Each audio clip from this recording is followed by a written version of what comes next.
மலை அடிவாரத்தில் தனியாக குடிசையில் வசிக்கக்கூடிய தாத்தாவை பார்த்து ரொம்ப நாளாச்சுன்னு சொல்லிட்டு கோபிச்செட்டிப்பாளையத்துலேருந்து 2 வீலர் எடுத்துகிட்டு பெரும்பள்ளம் அப்படிங்கிற ஒரு அணை வழியாக அப்படியே போனேன்.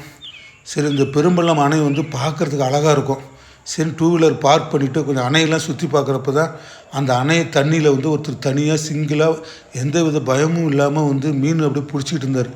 சரி, அதை கொஞ்சம் ஏதோ மீன் பிடிச்சாருன்னா கொஞ்சம் வீட்டுக்கு வாங்கிட்டு போகலாம் அப்படின்னு சொல்லிட்டு அவரை தேடி போனேன். அவர் அப்போ தான் வந்தார். மீன் வலையெல்லாம் இப்போ தாங்க போட்டேன், நீங்கள் போய்ட்டு திருப்பி வர்றப்போ வேணால் மீன் வாங்கிக்கிங்க அப்படின்னாரு.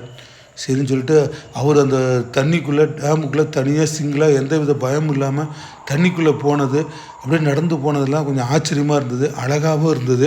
சுற்றிலும் வந்து இயற்கை காட்சிகள்லாம் சூப்பராக இருந்தது. சுற்றிலும் மலை காடு, சுற்றிலும் மலைத்தொடர்கள் பார்க்குறதுக்கு அவ்வளோ அழகாக இருந்தது. சீனரியெல்லாம் செம்மையாக இருந்தது.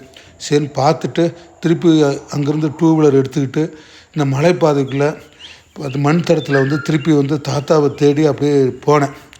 சரின்ட்டு அப்படி போகிற வழியிலலாம் கொஞ்சம் கரடு முரடான பாதைகள் தான் இருக்கும், கொஞ்சம் பார்த்து தான் போகணும். முன்னே இருந்ததை விட இப்போ பாதைகள்லாம் கொஞ்சம் க்ளீன் பண்ணி வச்சுருக்குறாங்க.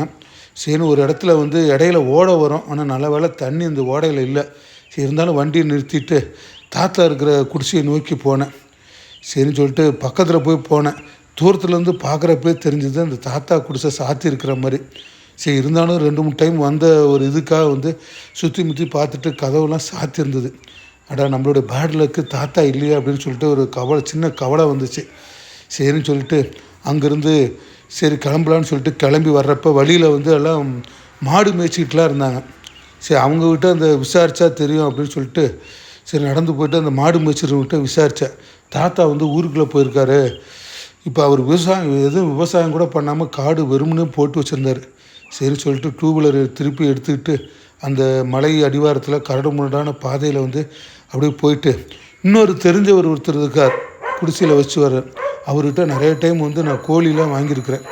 சரின்னு சொல்லிட்டு ஒரு பழக்க தோசத்துக்கு வந்து அவர்கிட்ட போனேன். என்னை பார்த்தோன்னா அவ்வளோ அன்பாக பேசினார், கள்ளங்கோடம் இல்லாத அவ்வளோ.